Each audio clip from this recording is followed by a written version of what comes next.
Yay, hello guys. I'm excited to show you this new tutorial feature of SelfCAD, and I'm going to show you now, walk you through how I'm actually doing a tutorial and show you how it explains and elaborate a little bit on the explanations. So let's get started. I have here a tutorial that tells me has 80 steps, and it tells me what you're going to design, this object over here, and it tells me a little bit about the design. I click open an editor. It will tell me basically have me create a new project or load it a new project. I have something not saved, ask me if I want to save. I say no. So I'm going to create a new project here. And okay, so here you go. So let's start the tutorial. So if you see over here where it tells me immediately, it tells me over here we have an action. It tells me what to do, activate cube, and it has the details, which is all of the options, like how you execute the action. And then it tells me the action type is create a new object, and then it gives me a description, which in this case just tells me a cube is one of the most commonly used 3D primitive shapes. It will be used, we will use this cube to carve out the entire shape. Okay, so let's go over here. If you see nothing is available besides the tutorials, here not only shapes, and this is what this tells you. From the 3D shapes category on the toolbar, choose cube or use structure. Please see that shortcut. Please see. That's basically you can use hotkeys. Okay, so if I click on the cube, it tells me I have to do over here. It tells me exactly what I need to do. So I'm just going to follow the instructions, and that basically tells me 50, and it tells me this should be 300, and it tells me to put in the segments. Now you can see only this highlighted these text, and when I put something, once I put something, these get grayed out. So you see the height segments, for example, is not available. Because I don't need to do anything. If I'm going to put something wrong, let's say again, it tells me to put 3. If we're going to put 2, this will not get highlighted. So it actually did the operation. It added 2 segments, but if I do it, you see only 3, then it gets grayed out and then it's finalized. Then I tell this. Then it tells me to activate the wireframe mode. It tells me wireframe mode is helpful when you need to see the topology, when you work on it.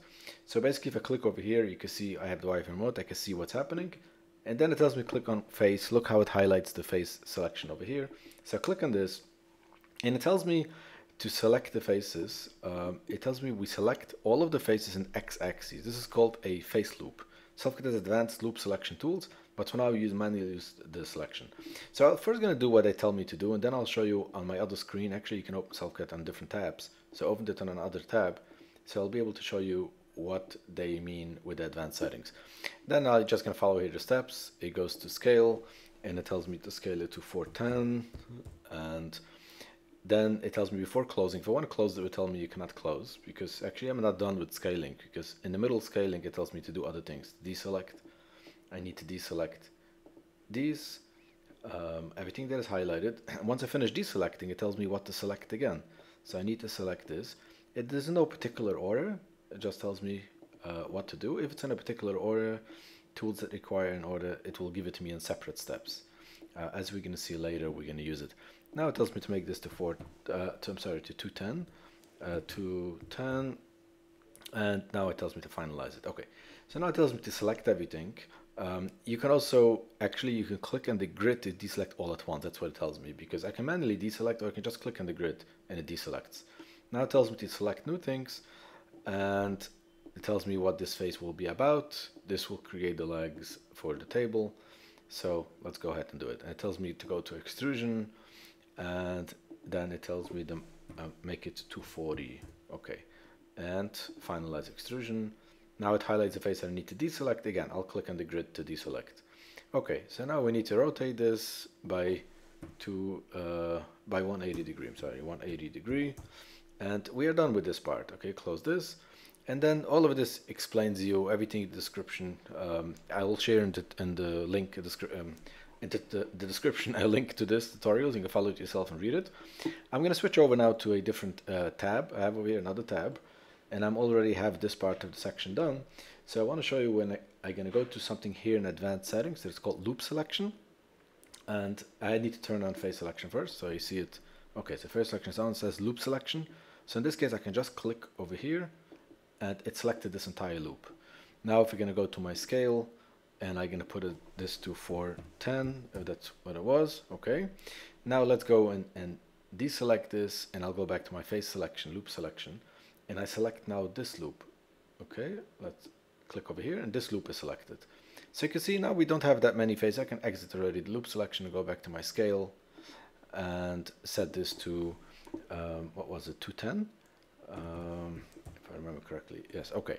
So as you can see here, that we can do these type of things with some advanced settings. And if you have many faces, a lot of details, this will make a difference. But in this case, it didn't make a difference. Okay, so let's move forward a little bit just to show you some other the tools that it's doing over here.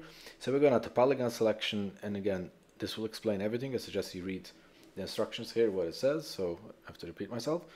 And you put over here, basically extruding this, and I want to show you soon something else that they teach over here.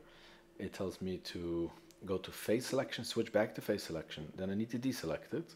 So again, I clicked on the grid because it needed to deselect everything at once. So I had no problem clicking on the grid for it. And now I need to select, you see, I need to rotate this, and it tells me all of the new faces on the x-axis. And basically it highlights it so you can see it. And now you can go to extrusion and extrude it to 10. Again, they use the same number over and over.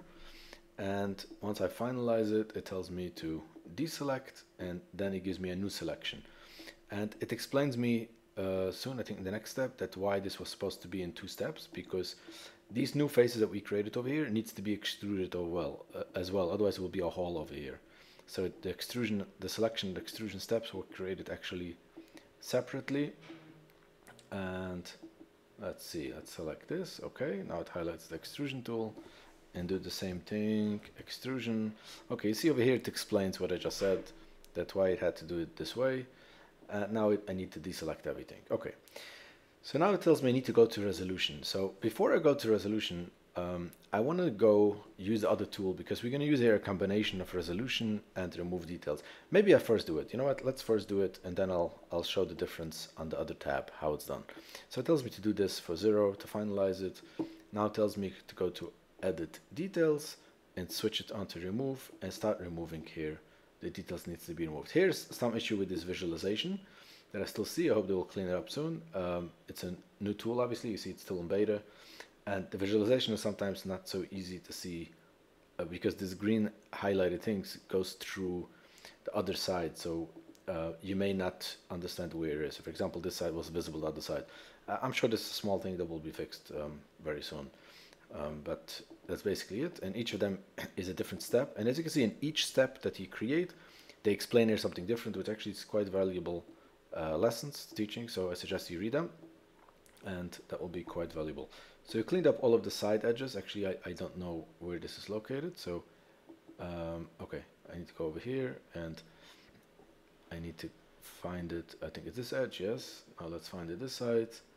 Basically cleaning up basically the triangles from all of the legs and then all of the surrounding top. Okay, so actually it's done, everything, all of the cleanup. And then it tells me to finalize inset. And that's basically done with the majority of the difficult part. This is almost done. So I want to show this step. It explains everything over here in detail, a lot of explanation on each of the steps, because each of these needs to be in the order. They remove edges, and on each step of them, I think it was a total like 18, 19, I don't know how many, each of them had a different explanation. So I want to show it actually in reality on the different tab that I have. So I'm going to do the same thing. I'm going to select these faces and extrude, and let's see, I'm going to make this to, what was it, 240, I don't remember. Anyways, it wouldn't matter, just to show the idea. And okay, so I deselect this, I need to rotate it for 180 degree to make it stand up. And now I'm going to Polygon Selection, so I can select this at once, otherwise I need to pick each face separately. And I extrude this by 10. This is, see, one thing is also different, that if you have a real application, not in the mode of recording, it remembers your last step. If I put 240, it will remember it and try to make this 240. I need to change it. While if you're in tutorial step, that doesn't remember. It's based on each setting, either the default setting or based on each setting what you're doing. So this is different. Nevertheless, let's see what we do over here. I'm going to extrude the details. I think it was, I need to go back to the face selection, and I need to select the sides. And I don't remember if we used remove details before extruding. I think afterwards. So I select this, and then I go to extrusion, and let's extrude it by 10. Okay, let's deselect. And here actually I can also use the loop selection just to save some time. It's not that many, but you know, why not? And loop selection can be used also in a range. So I can select from this range to this range, instead of an entire loop. So I select from here to here, it selects this loop, and now I'll go and extrude this as well to 10. And you see it remembers my setting. That's not the case of in a tutorial setting. Okay, so now I'm going to go to the resolution tool. But actually, before I go to resolution tool, over there we did the resolution tool. And now I'm going to go to the edit details tool. And I want to show, if I go to remove and I start removing, none of this is removable. You see it's red. None of this is removable. And this is what that messages over there explains. The remove tool considers everything one by one, and it needs to make sure that it will stay a manifold geometry, which means everything needs to be like a net connected. I mean, there's other settings that goes into characterization of manifold, but this is one of the basics, that everything needs to be interconnected to all of them. So if I remove, for example, this edge, this wouldn't be connected. These edges will be non-manifold. The same with all of these edges. None of them could be removed. The only way they could be removed is if it's a combination of all of them removed at once, because I can reduce it to all of the details. There's no need to be all the details over here, because I needed details to create the legs, but over here I don't need it. So you can actually finalize it over here and make the loop around over here and remove all of them at once. Okay, maybe actually automatic loop finding can do that. Actually not, because this is also not complete loops. If it would be a complete loop, you could remove a complete loop, but it's not a complete loop because it stops over here. So this is like a partial loop, and this wouldn't be able to be removed. So add details wouldn't help me anything, or remove details. So what I'm doing basically is, if I go to resolution, resolution considers everything to a polygon. So this is like, this entire thing is considered a polygon because they're all flat. It's called planar geometry. They're all on a single plane. And if I make it to 0, this reduces everything. The problem here is that resolution 0 is kind of like a tool that tries to find the best solutions. And often, if you have faces like this, like stretched, elongated faces, it will create these strange triangles. Not strange, because a face could be a triangle or rectangle, and it finds this as the best solution somehow in some of the cases. In this particular case, look, the entire thing is one face. It cleaned it up beautifully, but it left or even created additional faces that were not needed. So now I can go to my edit details tool. Now I can start removing. If I go to remove, I can start removing.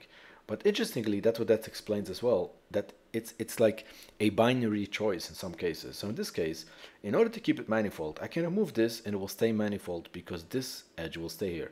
But if I do the other way around, if I remove this edge, now this edge wouldn't be able to be removed because it's no longer manifold. So if I would do something like this, let's say clean up, I would not be able to do my next step that you're going to see do, because this is not a nice design. This is not clean. So if I need to work over here, I need to go to add, and I can create a new edge over here, add some new edges to actually be able to remove it. But in this case, luckily, I can just undo what I did, and then, oops, cancel. If I undo it, I can just remove the different edges that I need to remove. I can just remove these edges. And as you can see, now I'm left with this nice setting over here. And the same is over here, you see? So you have to be very careful. So this is where and that's what they explain, where edit details is a hand picking tool. You pick it manually, how to, what you want to remove. And even if you don't have it, in this case, we have the design perfectly fine because we need this type of splits. I'm also removing a top over here, which they removed, which is not really needed to the design. It's just a matter of cleaning it up because it's not needed. Actually, it may be needed because they explain later that when you're going to use chamfer, if it intersects with some other edges, it will block the chamfer. It wouldn't work as expected. So I'll show that in a minute, because if I need to round this edge, if it intersects with other edges, this may affect actually the results. Actually, it is needed to remove it. But anyways, nevertheless, this is removed. And going back to the setting over here where I'm over here. So it tells me to select this face. Okay. Now go to fillet. Actually, not chamfer, just fillet. And it tells me to set it by 4 and 4. And it explains you over here, the explanation also, what this is actually doing. And it tells me to finalize it. Sorry, okay. So now you can see over here, this was created. Now it tells me go back to Polygon Selection, because I need to select all of these polygons. And again, this doesn't matter the order, so everything's in a single step. The only thing so far we had where the order makes a difference was the remove details. And because, as you can see, it works on case by case, and it's handpicked, and it's sometimes binary choices. If you remove one, it wouldn't work the other, so it needs to work on case by case basis. Now we're going to make an inset and it tells me the amount is 10. This actually is a mistake from a design perspective, I think, because it says later that it's too small, came out too small. Probably should have been 5 or a different number because the design is not as nice. But from a teaching perspective, this is doing a good job. If you insert this, this creates like a single piece. That's what they explain. So what you do is if you set individual, we get this nice split over here. It may not look nice over here, just adding additional details, but you'll soon see how this is used. And now it tells you to go to extrusion, and in extrusion we need to make it to a -5, yes? And it explains you that you could do a negative extrusion as well. And then while this is still selected, we go to insert again and make it again 10. This will make it, you see, very small. This is where the issue becomes. It becomes already too small. So from a design perspective, this may have been improved. Now it tells you I don't have to do anything because 5 is the default and that will stay. And that's what I said before. The default will only work while you're in a tutorial. Otherwise, even if the default is 5, if you used before 10, for example, or 240, whatever it is, that will become the default until you reset it. So now what they're doing is they're going to smooth to make it look smooth, and tells you to do this. Actually, it didn't select the, okay, you have to deselect the polygons. Okay, so basically this is done. This tutorial is done. Now I'm going to show how actually it's done, because it's still in beta, not everything is supported yet, so rendering is still not included, texture not included, so this tutorial didn't include that. I'm actually going to go back, we finished with the tutorial, so I'm going to go back to the normal view, and you can see, I'm sure what rendering is doing. This is not looking nice, it's hard, very difficult even to see the details over here. So I'm going to go to add texture, but that's not the part of it, but first let me just add texture just to make it look nice. If I go over here, I'm adding a wood texture, that's what that tutorial image used. I think it used this wood, yeah, okay. So if you use this wood, still it's very difficult to see. If you go to the rendering mode, you can see you have a lot of different settings over here. So I'm going to go to the lighting. I don't need a background like an HDRI. It's not just for background, it's the lighting from background. I'm going to use a sun for a lighting, and I'm going to use just a plate. Let's say background plate. It has to have some plate to reflect something. Matte, this is good, background plate. And I can render, you know, see what I'm going to render. I can render, let's say, just this. I don't need all these extras. Over here, actually, I want to bring it down. I want to render the entire shadow over here. You see, if I move it, everything adjusts. So now I need to move it back up because I moved the image. But anyways, I think that's fine. I just cut off a little bit from the corners. Nevertheless, let's start rendering. So you see over here, you can actually have the image sizes as well. I didn't look at this, but you see how this is rendering now. And you can already start seeing that this is adding sharp details, added to reflection, sharp details, and this is some of the basic rendering. You have a lot of different settings to make it look photorealistic. The rendering actually is photorealistic.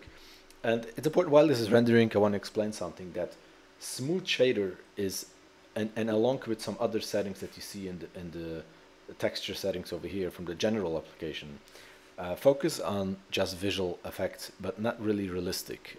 So let me explain what that means. So think about, you have, let's say, a paint that you can paint something, a gold paint.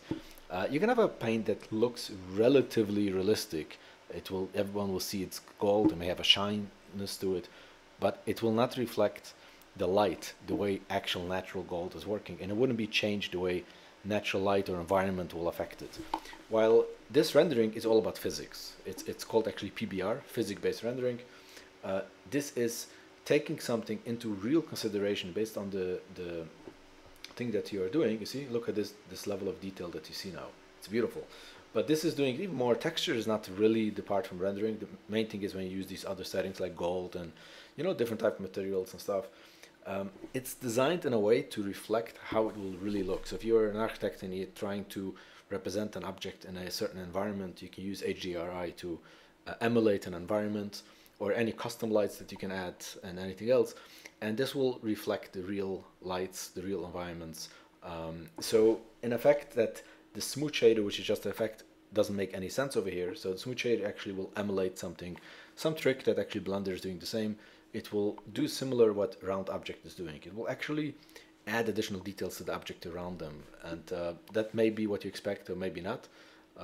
I suggest if you want to have this object, you use a round object yourself and don't use smooth shader, because you want to have control of how it's doing it. This is just a cheap workaround, because there's no such thing in physical based rendering to have something look smooth if it's not there, because it only reflects the actuality, how the object looks based on its geometry details and based on the material and everything else. So how it will be in the real world. So this is kind of emulated. Again, Blender is doing the same thing, but I suggest you do it yourself. But nevertheless, this is what you see. You can download the image and so on. But this is basically a tutorial. Hope this is helpful. This is a new feature. Again, it's still in development. So we'll probably take, you know, a little bit more based on talking to the developers on it. It will probably take a few more weeks to be 100% completed. But it's quite exciting. And this teaches, you know, everything should be easy. Hope you like it. Leave me your feedback. Thank you.